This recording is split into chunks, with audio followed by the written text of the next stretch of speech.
الصلاة والسلام عليك يا سيدي يا رسول الله وعلى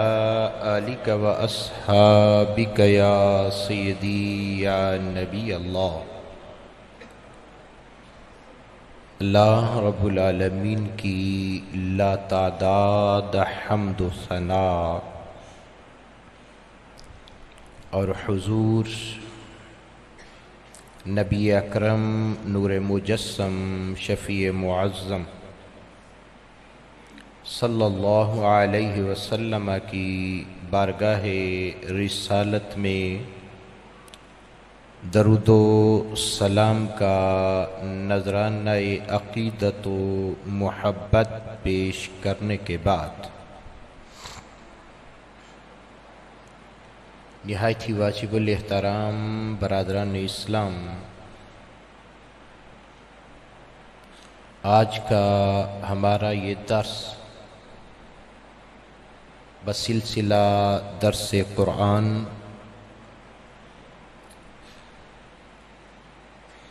تسمیہ کے یعنی بسم اللہ الرحمن الرحیم کے بارے میں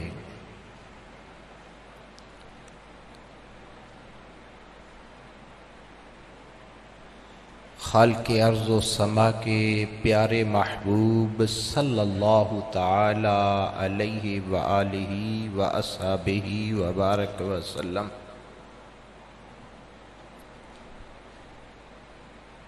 کہ ارشاد مبارک کو حضرت سیدنا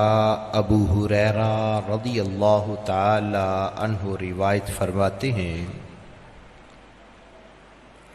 جس کو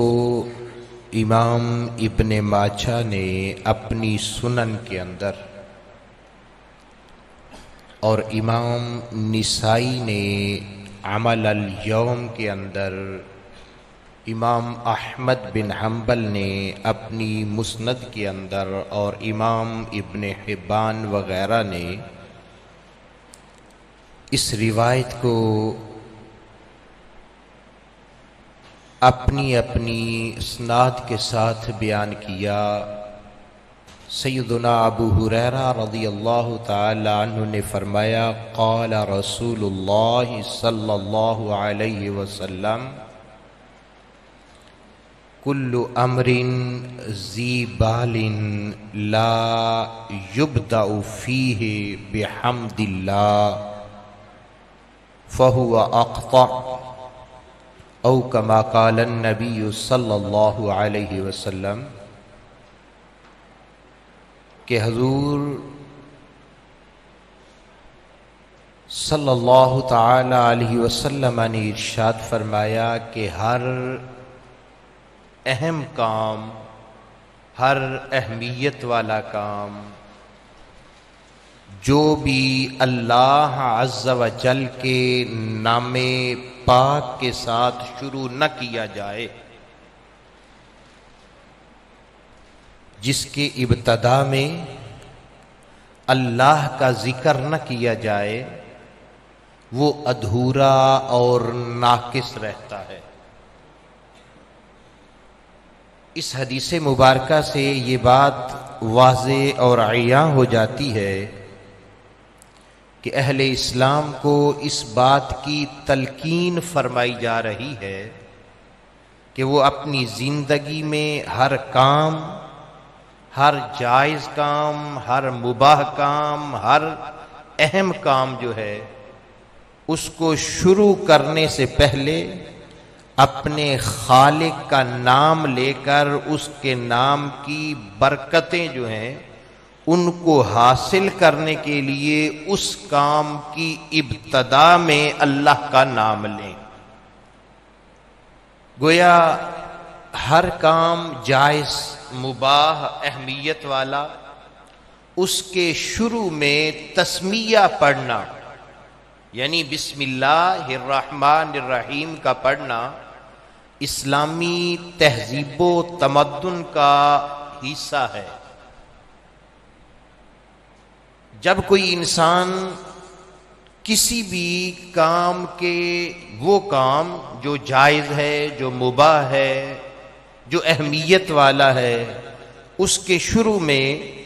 تسمیہ یعنی بسم اللہ الرحمن الرحیم پڑھ لیتا ہے تو اس سے نہ صرف یہ کہ اس کام کے اندر اللہ رب العالمین برکتیں پیدا فرما دیتا ہے، بلکہ تسمیہ پڑھ لینے سے، بسم اللہ الرحمن الرحیم کو پڑھ لینے سے شیطان بھی دور ہو جائے گا اور ذلیل و کمزور ہو جائے گا، جس سے انسان کا وہ نیک کام جو ہے، وہ اچھا کام جو انسان کرنے لگا ہے، اس کو کرنے میں انسان کے لیے آسانی پیدا ہوگی۔ رسول اللہ صلی اللہ تعالی علیہ وآلہ وسلم کے ایک صحابی ہیں حضرت اسامہ بن عمیر، ان کا نام بعض ائمہ احادیث نے بیان فرمایا ہے، اور اس حدیث کو امام ابو داؤد سنن ابو داؤد شریف کے اندر یعنی جو صحاح ستہ میں ہے، اس کے اندر حدیث نمبر 4982 اور امام احمد بن حنبل اپنی مسند کے اندر جو ہے وہ 4 مقامات پر اس حدیث کو بیان کرتے ہیں۔ اسی طریقے امام نسائی نے اس کو عمل الیوم واللیلہ میں بھی بیان کیا کہ رسول اللہ صلی اللہ تعالی علیہ وسلم کے یہ صحابی اسامہ بن عمیر رضی اللہ تعالی عنہ، یہاں علماء محدثین نے یہ نام جو ہے یہ بیان فرمایا ہے، کیونکہ حدیث کو بیان کرتے ہوئے ان رجل کے لفظ ہیں، اور ان رجل کے بعد وہ کہتے ہیں قال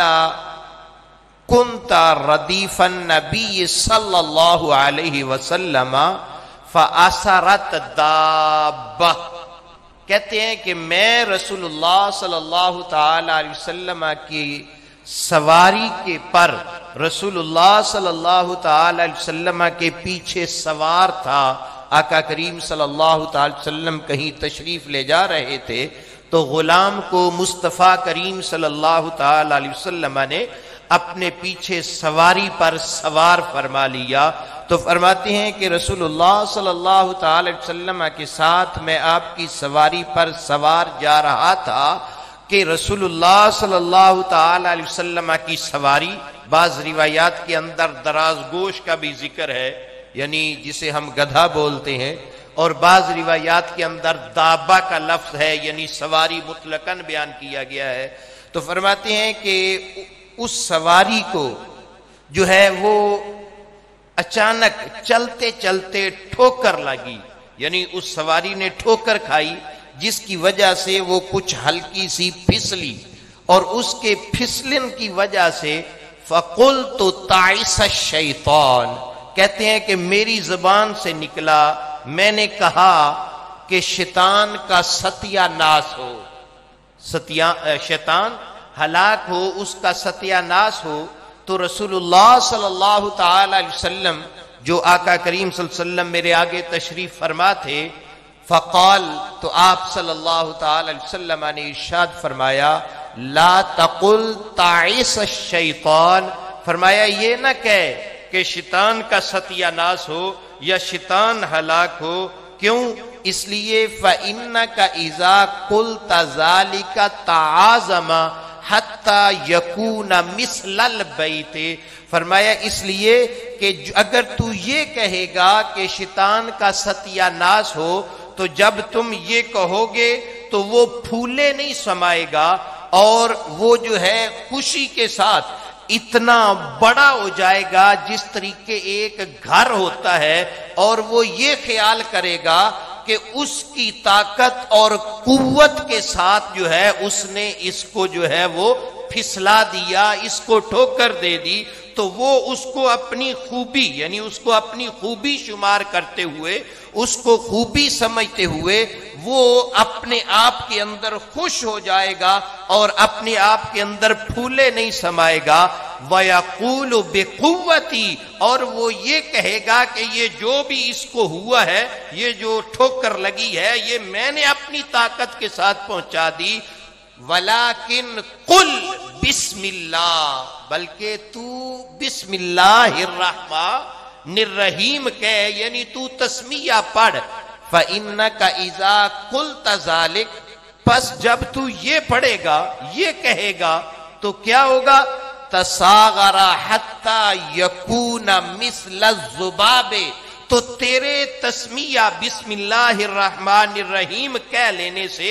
شیطان ایسے سکڑ جائے گا جیسے مکھی ہوتی ہے، وہ اس طریقے کمزور اور پست. یعنی جب انسان کوئی اللہ رب العالمین کے نام کے ساتھ بالخصوص جو ہے وہ نام کس طریقے لینا ہے؟ بسم اللہ الرحمن الرحیم. تسمیہ پڑھ کے کوئی بھی کھانا کھانے لگے ہیں بسم اللہ الرحمن الرحیم، مسجد میں داخل ہونے لگے ہیں بسم اللہ الرحمن الرحیم، یعنی تسمیہ. تو امام قرطبی رحمت اللہ تعالی نے یہاں اپنی تفسیر کے اندر ایک چیز بیان کرتے ہوئے، بسم اللہ الرحمن الرحیم کی تفسیر کو بیان کرتے ہوئے کہ یہ آیہ کریمہ یعنی بسم اللہ الرحمن الرحیم مکمل طور پر مستقلاً جو ہے وہ قرآن مجید کی آیت نہیں ہے، اختلاف علماء کے ساتھ کہ یہ قرآن مجید کی مستقل طور پر آیت نہیں، ایک آیت کا حصہ ہے. سورہ نمل جو ہے اس کی ایک آیہ کریمہ کا یہ حصہ ہے. تو اللہ رب العالمین نے اس کو اس امت پر نازل فرمایا. امام قرطبی رحمت اللہ تعالی فرماتے ہیں مما انزلہ اللہ تعالی فی کتابنا، کہ اللہ رب العالمین نے تسمیہ کو بسم اللہ الرحمن الرحیم کو ہماری کتاب کے اندر نازل کیا. وعلی ہذہ الامت خصوصا بعد سلیمان علیہ الصلاۃ والسلام، اور اس امت پر خاص طور پر اللہ نے تسمیہ کو نازل کیا حضرت سلیمان علیہ الصلاۃ والسلام کے بعد. یعنی پہلے یہ سلیمان علیہ الصلاۃ والسلام پر نازل کی گئی، جیسا کہ قرآن مجید کی اس آیہ کریمہ کے اندر ہے کہ حضرت سلیمان علیہ الصلاۃ والسلام نے جب اس ملکہ سبا کو خط لکھا تو لکھا کہ انہو من سلیمان وَإِنَّهُ بسم اللہ الرحمن الرحیم. یعنی اللہ نے یہ آیہ کریمہ جو بسم اللہ تسمیہ ہے اس کو اس امت پر خاص طور پر نازل کیا سلیمان علیہ الصلاۃ والسلام کے بعد. اور اس پر ایک حدیث مبارکہ بھی دلیل ہے جس کو حضرت سیدنا بریدہ اسلمی رضی اللہ تعالیٰ عنہ روایت کرتے ہیں، اور اس روایت کو امام دارقطنی اور امام بہقی وغیرہ نے اپنی اپنی کتب کے اندر اپنی اپنی اسناد کے ساتھ اس کو بیان کیا. کہتے ہیں کہ قال رسول اللہ صلی اللہ علیہ وسلم، ایک مرتبہ وہ رسول اللہ صلی اللہ علیہ وسلم کے ساتھ حاضر تھے، رسول اللہ مسجد کے اندر تشریف فرما تھے. کہتے ہیں کہ مسجد کے اندر مصطفیٰ کریم صلی اللہ تعالی علیہ وسلم نے مجھ سے ارشاد فرمایا کہ لا اخرج من المسجد حتی اخبرک بآیت او قال بسورۃ لم تنزل علی نبی بعد سلیمان غیری. فرمایا کہ رسول اللہ صلی اللہ علیہ وسلم نے مجھ سے ارشاد فرمایا کہ میں اس مسجد سے نکلنے سے پہلے تجھے ایک ایسی آیت یا ایک ایسی سورت کے بارے میں بتاؤں گا جو حضرت سلیمان علیہ الصلاۃ والسلام کے بعد کسی نبی پر نازل نہیں ہوئی مگر وہ رسول اللہ صلی اللہ علیہ وسلم پر یعنی ہم پر اس کو نازل کیا گیا ہے. تو حضرت بریدہ اسلمی رضی اللہ تعالیٰ عنہ فرماتے ہیں کہ میں رسول اللہ صلی اللہ علیہ وسلم کے ساتھ مسجد میں رہا تو اچانک فمشا وتبعته حتى انتهى الى باب المسجد. فرماتے ہیں کہ رسول اللہ صلی اللہ علیہ وسلم اچانک مسجد سے چلے باہر کی طرف، آپ جانے لگے حتیٰ کہ رسول اللہ صلی اللہ علیہ وسلم مسجد کے دروازے تک پہنچ گئے. اور کیفیت آگے بیان کرتے ہیں، کہتے ہیں کہ فَأَخْرَجَ رِجْلَهُ فِي أُسْقُفَّةِ الْمَسْجِدِ وَبَقِيَّةِ الْأُخْرَى فِي الْمَسْجِدِ. فرماتے ہیں کہ رسول اللہ صلی اللہ علیہ وسلم کا ایک قدم مبارک مسجد سے باہر تھا، دوسرا قدم مبارک مسجد کے اندر تھا. یعنی ایک قدم آپ نے مسجد سے نکال لیا، دوسرا قدم ابھی آپ صلی اللہ علیہ وسلم نکالنے والے تھے کہ فَقُلْتُ بَيْنِي وَبَيْنَ نَفْسِي، کہتے ہیں کہ میرے دل کے اندر یہ خیال آ گیا، میں نے یہ سوچا ناسیہ، کیا رسول اللہ صلی اللہ تعالی علیہ وسلم نے جو مجھ سے فرمایا تھا کہ میں تجھے ایک سورت بتاؤں گا یا آیت بتاؤں گا، رسول اللہ صلی اللہ علیہ وسلم کو کیا وہ یاد نہیں رہا؟ تو کیا ہوا؟ کہتے ہیں کہ جب میرے نفس کے اندر، دل کے اندر یہ خیال آیا تو فَأَقْبَلَ عَلَيَّ بِوَجْهِهِ، تو رسول اللہ صلی اللہ علیہ وسلم پلٹ کر رسول اللہ نے میری طرف اپنا چہرہ اقدس فرمایا اور فرمایا وَقَالَ بِأَيِّ شَيْءٍ تُفْتَحُ الْقِرَاءَ، رسول اللہ صلی اللہ علیہ وسلم نے فرمایا بتاؤ تم جب نماز پڑھتے ہو، شروع نماز کرتے ہو، تو شروع نماز میں تم کس سے ابتدا کرتے ہو؟ یعنی قرات کی ابتدا کس انداز میں کرتے ہو؟ کس چیز سے اپنی نماز کی قرات کی ابتدا کرتے ہو؟ تو قال، کہتے ہیں میں نے عرض کیا قلت بسم اللہ الرحمن الرحیم، کہ اے اللہ کے رسول صلی اللہ علیہ وسلم میں اپنی نماز کی ابتدا جو قرات کی کرتا ہوں وہ تسمیہ یعنی بسم اللہ الرحمن الرحیم سے کرتا ہوں۔ تو حضور صلی اللہ تعالی علیہ وسلم نے جب یہ سنا تو فرمایا قال ہیا ثم خرجا، فرمایا وہی یہ آیت ہے، وہی یہ آیت ہے، ثم خرجا، یہ کہہ کر رسول اللہ صلی اللہ علیہ وسلم باہر تشریف لے گئے۔ یعنی جو پیچھے کہ رسول اللہ صلی اللہ علیہ وسلم پر اللہ نے، اس امت پر اللہ رب العالمین نے اس بسم اللہ کو خصوصی طور پر نازل کیا، اس پر حضرت بریدہ اسلمی رضی اللہ تعالیٰ عنہ کی یہ روایت، جس کو امام دارقطنی نے اپنی سنن کے اندر جلد نمبر 2 صفحہ نمبر 80 اور 81 پر، امام بہقی رحمت اللہ تعالیٰ نے سنن الکبریٰ کے اندر جلد نمبر 10 صفحہ نمبر 106 اور 7 پر بیان کیا ہے۔ مگر ایک بات یہاں وضاحت کر دوں، کیونکہ آج دور ایسا آ گیا ہے کہ بعض اوقات کوئی آدمی حدیث بیان کرتا ہے یا پڑھتا ہے تو اس دور کے اندر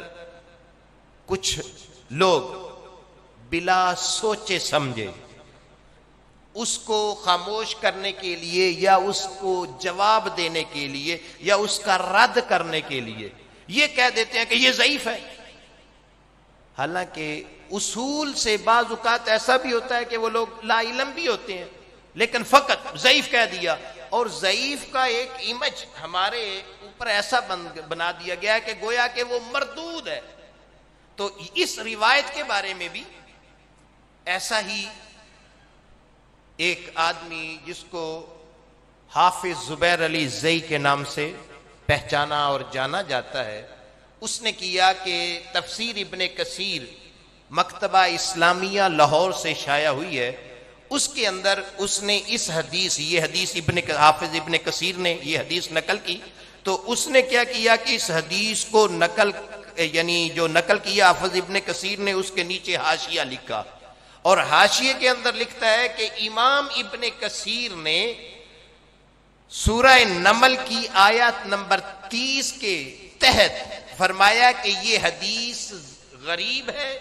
اور اس کی سند ضعیف ہے۔ یہاں تک حافظ ابن کثیر کے لفظ ہیں۔ آگے اس نے اپنی طرف سے اضافہ کیا، کہا کہ یہ روایت مردود ہے، یعنی گویا ضعیف ہے تو مردود ہو گئی۔ مگر اس حدیث پر ضعیف کا حکم لگانا، ایک سند پر اگر کوئی حکم لگاتا ہے وہ علیحدہ ہے، بالخصوص مردود کا حکم لگانا قطعاً غلط ہے اور یہ درست نہیں ہے۔ کیسے؟ اس لیے کہ اس روایت کا شاہد ایسی سند کے ساتھ کہ جس سند کے تمام راوی ثقہ ہے، یعنی جس کے تمام راوی ثقہ ہیں، حضرت سیدنا عبداللہ بن عباس رضی اللہ تعالیٰ عنہ سے بھی مروی ہے، اور اس کو امام ابو اسحاق البغدادی نے اپنی امالی کے جز اول کے اندر حدیث نمبر 88 اور امام بہقی نے اور محدثین نے اس کو حدیث کو بیان کیا، اس روایت کو بیان کیا ہے کہ حضرت سیدنا عبداللہ بن عباس رضی اللہ تعالیٰ عنہ فرماتے ہیں قال اغفل الناس آیتم من کتاب اللہ عز وجل، فرمایا کہ لوگ اللہ رب العالمین کی کتاب کی ایک آیت سے غافل ہیں، وما انزلت علی احد، اور اس کو اللہ رب العالمین نے نہیں کسی پر نازل کیا، الا ان یکون سلیمان، مگر حضرت سلیمان علیہ السلام پر وہ نازل کی گئی۔ وہ کیا تھی؟ بسم اللہ الرحمن الرحیم، یعنی یہ پہلے سلیمان علیہ السلام پر نازل کی گئی، اور حضرت سلیمان علیہ السلام کے بعد رسول اللہ صلی اللہ علیہ وسلم پر تسمیہ کو اتارا گیا، اس کو نازل کیا گیا۔ اور یہ ایسی بابرکت جو ہے وہ جملہ ہے کہ جو انسان کسی بھی اہم کام کی ابتدا کے اندر تسمیہ کو بسم اللہ الرحمن الرحیم کو پڑھ لیتا ہے، خالق ارض و سما اس کے کام میں برکت پیدا کر دیتا ہے اور اس کا کام اس کے لیے آسان ہے۔ اچھا، یہاں ایک بات کہ حضرت عبداللہ بن عباس رضی اللہ تعالیٰ عنہ سے یہ جو روایت میں نے عرض کی، اس کو بیان کرنے والے حضرت مجاہد ہیں، یہ بخاری کے بھی راوی ہیں، یہ مسلم کے بھی راوی ہیں، بخاری اور مسلم دونوں کے یہ راوی ہیں۔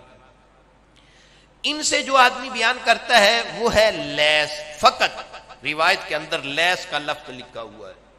اب لیث راوی، روایت کرنے والے کو راوی جو ہیں وہ تین ہیں جو حضرت مجاہد سے روایت کرتے ہیں، یعنی جو مجاہد کے شاگرد ہیں وہ تین آدمی ہیں جن کے نام لیث ہیں۔ ان میں سے ایک لیث بن سعد مصری ہیں جو ثقہ راوی ہیں، ایک راوی ہیں لیث بن سلیم یا سلیم، کیونکہ ہمارے ہاں عمومی اعتبار سے سلیم کہا جاتا ہے، وہ مجہول ہیں، اور تیسرے جو ہیں وہ لیث بن ابی سلیم ہے جن پر علماء محدثین نے جرح کی ہے۔ اب لیث سے جو روایت کرنے والے ہیں وہ ہیں معتمر بن سلیمان، یہ بھی بخاری اور مسلم کے راوی ہیں، بخاری کے بھی راوی ہیں، مسلم کے بھی راوی ہیں، اور ان کے جب ہم شیوخ کو دیکھتے ہیں تو دو لیث نام کے ان کے راوی موجود، شیخ موجود ہیں، ایک لیث بن سعد مصری جو ثقہ راوی ہے، دوسرے لیث بن ابی سلیم یا سلیم جن پر لوگوں نے ائمہ نے جرح بھی کی ہوئی ہے۔ اب کیا ہے، اب صورتحال یہ بن گئی کہ یہ ایسی سند ہے جس کے باقی تمام راوی ثقہ ہیں سوائے ایک لیث نامی آدمی کے۔ وہ لیث کون ہے اس کا تعین، اگر یہ کوئی کہے کہ یہ لیث بن ابی سلیم ہے تو ہم کہتے ہیں بھئی یہ لیث بن سعد ہے، کیونکہ یہاں وضاحت تو موجود نہیں، تو احتمال دونوں موجود ہیں۔ جب دونوں احتمال موجود ہوں تو پھر ایسی روایت پر ضعیف کا اور مردود کا حکم لگانا تحکم اور زیادتی کے علاوہ کچھ بھی نہیں ہے۔ اور پھر دوسرا، حضرت امام ابو القاسم طبرانی علیہ رحمہ نے حضرت عبداللہ بن عباس رضی اللہ تعالیٰ عنہ سے ہی ایک روایت بیان فرمائی اپنی کتاب الاوائل کے اندر، کہتے ہیں کہ اول من کتب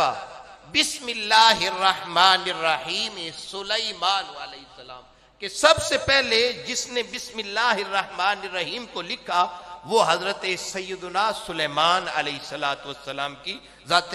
گرامی۔ اور ایک بات یہاں وہ لکھنے پہ آ گئی تو وہ عرض کر دوں، بسم اللہ کو جو آدمی خوش خطی، خوبصورتی اور عمدہ طریقے سے لکھتا ہے، اس کے بارے میں حضرت سیدنا علی المرتضی رضی اللہ تعالی عنہ سے امام ابو بکر احمد بن حسین بہقی رحمہ اللہ نے اور حافظ خطیب بغدادی نے اور بھی محدثین نے ایک روایت بیان فرمائی کہ تنوک رجل فی بسم اللہ الرحمن الرحیم فغفر لہ، کہ ایک آدمی نے بسم اللہ کو یعنی تسمیہ کو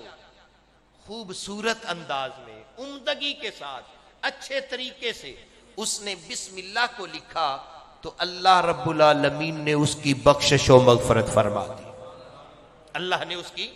لیکن امام بہقی رحمت اللہ تعالی فرماتے ہیں ھذا موقوف. موقوف وہ روایت ہوتی ہے جو صحابی بیان کر رہا ہو، رسول اللہ نے اس کو بیان نہ کیا ہو.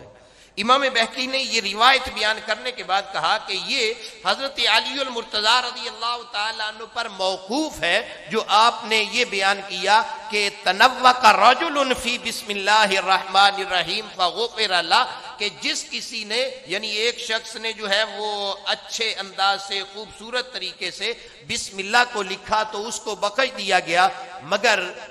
امام بہقی اس کو موقوف کہہ گئے. علامہ ابن عراق علی بن محمد، ان کی یہ کتاب ہے تنزیہ الشریعہ، اس کے اندر انہوں نے حضرت سیدنا انس بن مالک، سیدنا ابو ہریرہ، سیدنا علی المرتضیٰ وغیرہ ہم کی مرفوع روایات جن پر کلام موجود ہے ان کو ذکر کیا، اور ان کو ذکر کرنے کے بعد حضرت انس بن مالک سے ہی ایک روایت بیان کی، اور اس کو ذکر کرنے کے بعد کہا کہ اس کا قوی شاہد بہقی کے اندر موجود ہے جو حضرت علی المرتضیٰ رضی اللہ تعالیٰ عنہ سے موقوف ہے. گویا ابن عراق کے نزدیک یہ روایت جو ہے یہ قوی سند کے ساتھ مروی ہے، اور ساتھ ہی کہتے ہیں کہ وَلَهُ حُکْمُ الرَّفْعِ، فرماتے ہیں کہ یہ جو بات ہے نا یہ موقوف سندن تو موقوف ہے، لیکن اس کا حکم مرفوع کا ہوگا، کیونکہ ایسی بات ذہن سے فقط اپنی سوچ سے صحابی بیان نہیں کر سکتا، کیونکہ پہلے والا واقعہ بیان کر رہا ہے، بخشش کسی کی بیان کر رہا ہے، تو یہ لازم ہے کہ اس نے رسول اللہ سے سنا ہوگا تو بیان کرے گا. تو کہتے ہیں کہ یہ سندن تو موقوف ہے لیکن اس کا حکم مرفوع کا حکم ہے کہ یہ رسول اللہ صلی اللہ علیہ وسلم کا گویا کہ فرمان ہے، گویا کہ یہ رسول اللہ صلی اللہ علیہ وسلم کا فرمان ہے. اسی طریقے امام ابو القاسم، انہوں نے ان کی ایک کتاب ہے الدیباج، اس کے صفحہ نمبر 48 اور 49 پر انہوں نے ایک روایت بیان کی حضرت علی المرتضیٰ سے ہی کہ بلغنی ان علی، کہ مجھے حضرت یہ بیان کرنے والے ہیں سعید بن ابی سکینہ، یا ہمارے ہاں سکینہ بول دیتے ہیں، وہ بیان کرنے والے ہیں، کہتے ہیں کہ مجھے حضرت علی المرتضیٰ رضی اللہ تعالیٰ عنہ سے ہی یہ خبر پہنچی کہ آپ نے فرمایا کہ آپ حضرت علی المرتضیٰ رضی اللہ تعالیٰ عنہ نے نظر الی رجل، حضرت علی المرتضیٰ نے دیکھا کہ ایک آدمی یکتب، وہ لکھ رہا تھا، کوئی چیز تحریر کر رہا تھا. لکھ کیا رہا تھا؟ بسم اللہ الرحمن الرحیم، یہ بسم اللہ کو لکھ رہا تھا. تو فقال جودھا، حضرت علی المرتضیٰ نے اس سے فرمایا کہ اس کو عمدگی سے لکھو، خوبصورت طریقے سے لکھو. کیوں؟ فرمایا فَإِنَّ رَجُلًا جَوَّدَهَا فَغُفِرَ لَهُ، کہ ایک شخص نے بسم اللہ کو عمدگی کے ساتھ لکھا تو اللہ رب العالمین نے اس کی بخشش و مغفرت فرما دی. یعنی بسم اللہ ایسی اور بلکہ اگر ہم تھوڑا سا علامہ قرطبی، امام قرطبی نے اپنی تفسیر کے اندر لکھا کہ ان واقعات پر یعنی بسم اللہ کی فضیلت جو ہے اس کے اندر یہ بھی ایک چیز موجود ہے کہ جس کسی نے بسم اللہ کے اندر جو اللہ کے نام ہے یعنی تسمیہ کی، تعظیم کی، خدا تعالیٰ اس پر بھی اپنی برکتیں نازل کرے گا. اور اس کے اندر اس میں حافظ علامہ قرطبی رحمت اللہ تعالیٰ نے بشر حافی والا واقعہ بیان کیا ہے، حضرت بشر حافی والا واقعہ بیان کیا ہے، کیونکہ وقت اتنا نہیں ہے، جس میں مختصر یہ کہ انہوں نے بسم اللہ ایک کاغذ کے اوپر لکھی ہوئی دیکھی تو وہ نیچے غلاظت والی جگہ پہ پڑی تھی، آپ نے اس کاغذ کو اٹھایا. یہ اب بیان کرنے والے علامہ قرطبی، امام قرطبی رحمہ اللہ بہت بڑے تفسیر کے بھی امام ہیں، ان کے علاوہ بھی کافی علماء نے اس کو بیان کیا ہے. بلکہ اگر علماء سے ہم یعنی عام امام بہقی نے بھی اس کو بیان کیا ہوا ہے، امام بہقی جو حدیث کے بہت بڑے امام، انہوں نے بھی اس کو بیان کیا ہوا ہے۔ تو وہ کہتے ہیں کہ بشر حافی نے وہ بسم اللہ الرحمن الرحیم اٹھائی، اس کو صاف کیا، صاف کرنے کے بعد عطار کے پاس گئے، خوشبوؤں والے کے پاس، سب سے جو مہنگی خوشبو تھی، جو اس کے پاس سب سے قیمتی خوشبو تھی، وہ خوشبو خریدی، خرید کر اس کو اس کاغذ کے اوپر لگایا۔ کیوں؟ اس لیے کہ یہ اللہ کے نام، اللہ کے نام ہے، بسم اللہ الرحمن الرحیم، تسمیہ، یہ بسم اللہ الرحمن، اس کو پاک بہترین خوشبو لگائی۔ جب بہترین خوشبو لگائی، لگا کر اس کو سنبھال دیا، تو خالق نے جس طرح انہوں نے اللہ کے نام کو خوشبو لگائی تھی، اللہ نے ان کے نام کو بھی خوشبو لگا دی۔ خالق نے ان کے نام کو بھی خوشبو والا کر دیا کہ اب لوگوں کے سامنے، لوگوں کے اندر ان کی شہرت کیسی ہے۔ ٹھیک ہے، تو اللہ رب العالمین نے یہ جو تسمیہ امام قرطبی علیہ رحمہ کے بقول کہ یہ اس امت کو بسم اللہ الرحمن الرحیم خاص طور پر دی گئی ہے کہ انسان کوئی بھی عمل، کوئی بھی اچھا کام، کوئی بھی اہمیت والا کام جب انسان کرنے لگا ہے تو اس وقت اگر انسان اس کی ابتدا میں اپنے خالق کے نام کے ساتھ ابتدا کر دے گا تو خالق اس میں برکتیں بھی پیدا کرے گا، اس میں آسانیاں بھی پیدا کرے گا، اور اللہ رب العالمین اس سے مشکلات کو دور بھی۔ بقیہ انشاءاللہ العزیز آئندہ، وما علیہ الا البلاغ المبین۔